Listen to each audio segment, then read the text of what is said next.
আজ স্বাধীনতা দিবস।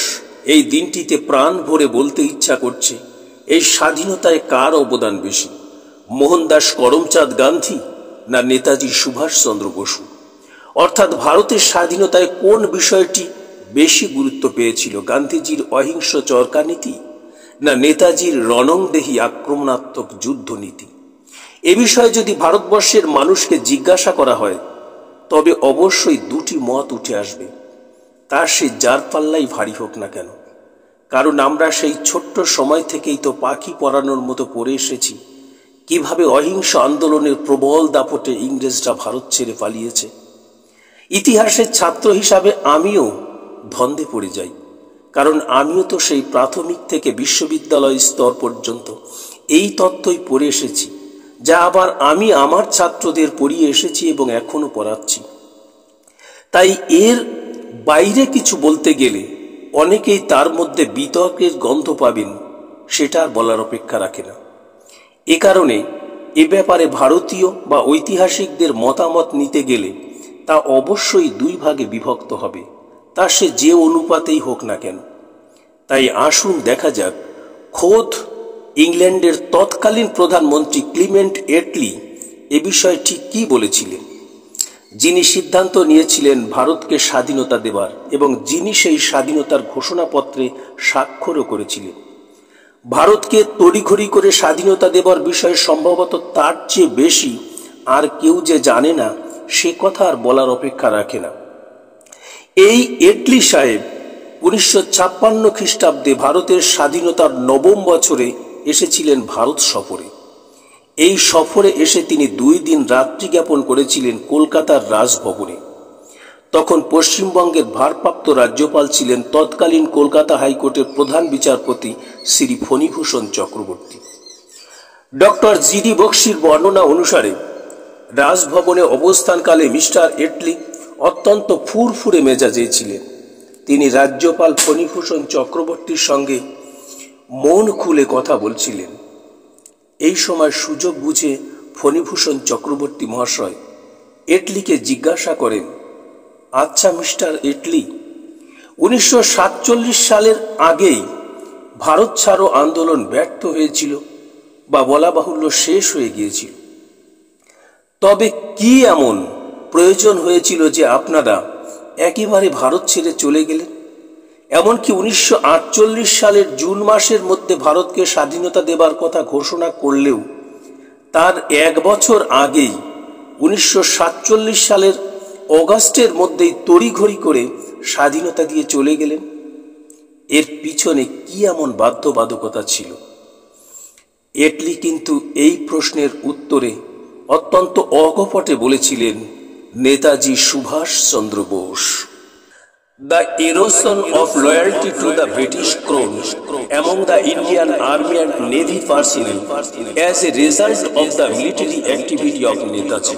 অর্থাৎ নেতাজি ও তার আজাদ হিন্দ বাহিনীর কার্যকলাপের ফলে ভারতীয় সেনাবাহিনী ও নৌবাহিনীর কর্মীদের মধ্যে ইংরেজ রাজভক্তির ভিত নষ্ট করে দিয়েছিল।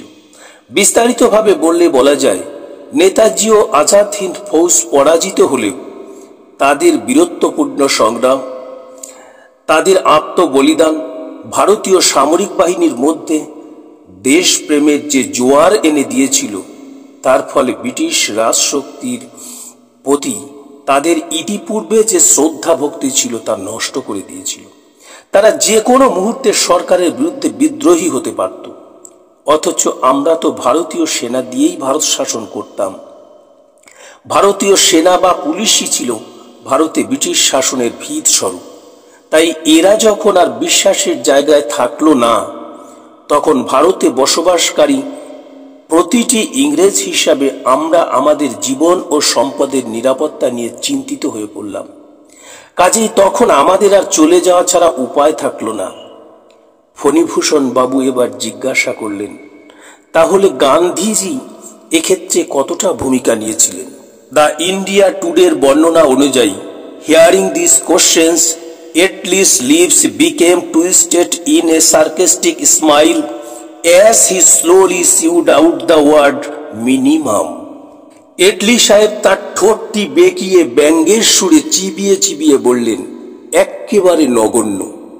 এইসব তথ্য আমরা হারিয়েই ফেলতাম বা কোনোদিন জানতেই পারতাম না। কিন্তু অবসরপ্রাপ্ত মেজর জেনারেল জিডি বক্সি অনেক অক্লান্ত পরিশ্রম করে এই তথ্যগুলি উদ্ধার করে তার গ্রন্থ বোস অ্যান্ড ইন্ডিয়ান সামারিতে বিস্তারিতভাবে তা তুলে ধরেছেন। তবে পরবর্তীকালে India today, the Deccan chronicle প্রভৃতি বিখ্যাত ম্যাগাজিনেও এই তথ্যগুলি নিয়ে বিভিন্ন গুরুত্বপূর্ণ আর্টিকেল প্রকাশিত হয়েছে। এটলি সাহেবের এই অকপট উত্তরে একথা নিশ্চিতভাবেই বোঝা যায় যে নেতাজির সান্নিধ্যে যারা যারা এসেছিলেন তাদের মনে সঞ্চারিত হয়েছিল গভীর দেশপ্রেম।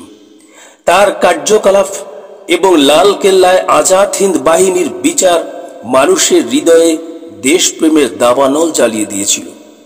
ব্রিটিশরা ভারত শাসন করত ভারতীয় সিপাহী ও সৈন্যদের দিয়েই। সেনাবাহিনী ও পুলিশে ইংরেজ জাতের কর্মীর সংখ্যা ছিল নিতান্তই নগণ্য। তাই তাদের একমাত্র ভরসা ছিল ভারতীয় সেনা ও সিপাহীরাই। নেতাজি ও আজাদ হিন্দ বাহিনীর আত্মবলিদান সেই সেনা ও সিপাহীদের মধ্যে ইংরেজ সরকার সম্পর্কে ঘৃণা ও বিদ্বেষের জন্ম দিয়েছিল। ইতিপূর্বে যে কোনো আন্দোলন ও যে কোনো জাতীয়তাবাদী কার্যকলাপ দমন করতে যে সেনা ও সিপাহীদের সরকার নির্দ্বিধায় কাজে লাগাত, সেই বাহিনীতেই যখন রাজশক্তির ভিত নষ্ট হয়ে পড়ল, তখন প্রকৃতই তাদের পক্ষে ভারতে শাসন করা কষ্টসাধ্য হয়ে পড়ল।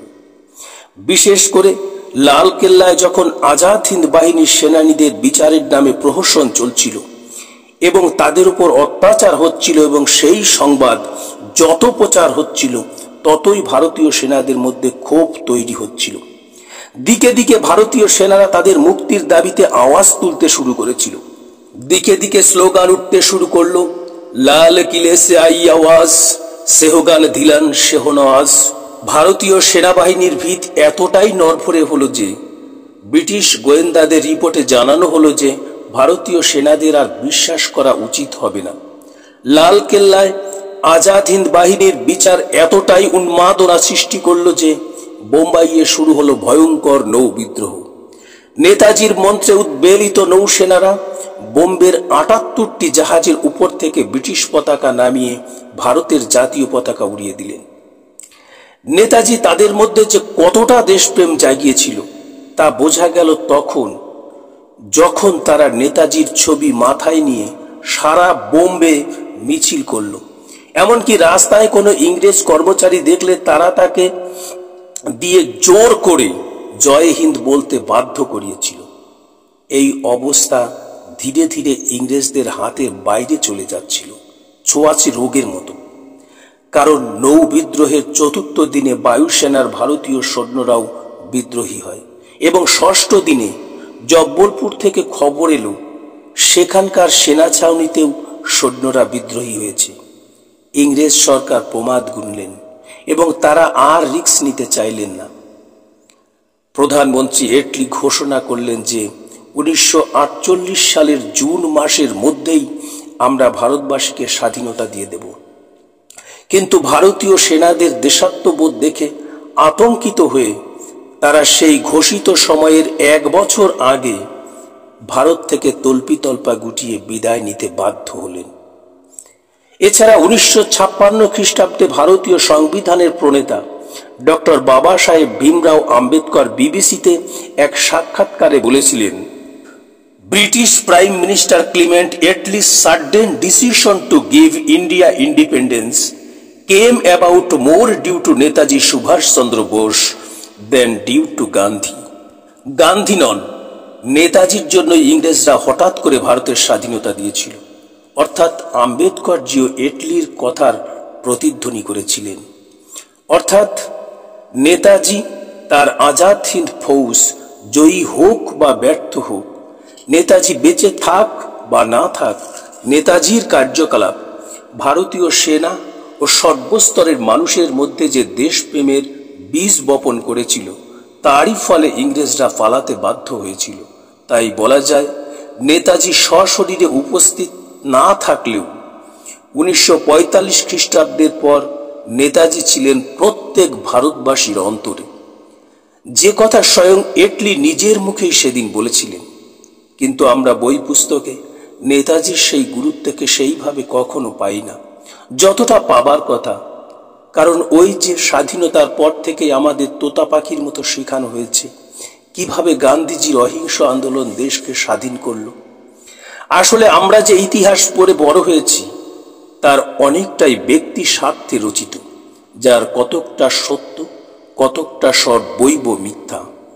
মানুষের প্রকৃত ইতিহাস জানার সময় এসেছে। স্বাধীনতার এই মহান দিনটিতে তাই ছাত্র যুবদের অঙ্গীকারবদ্ধ হওয়া উচিত যে মানুষ যাতে প্রকৃত ইতিহাস জানতে পারে তার জন্য প্রত্যেকের যথাসাধ্য চেষ্টা করতে হবে।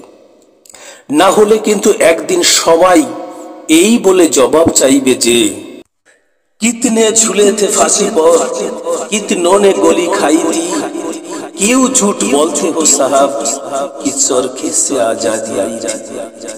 ভিডিওটি কেমন লাগলো তা কমেন্টে অবশ্যই জানাবেন। ভালো লাগলে চ্যানেলটি সাবস্ক্রাইব করে এ ধরনের তথ্যমূলক ভিডিও তৈরি করতে উৎসাহিত করবেন। ধন্যবাদ।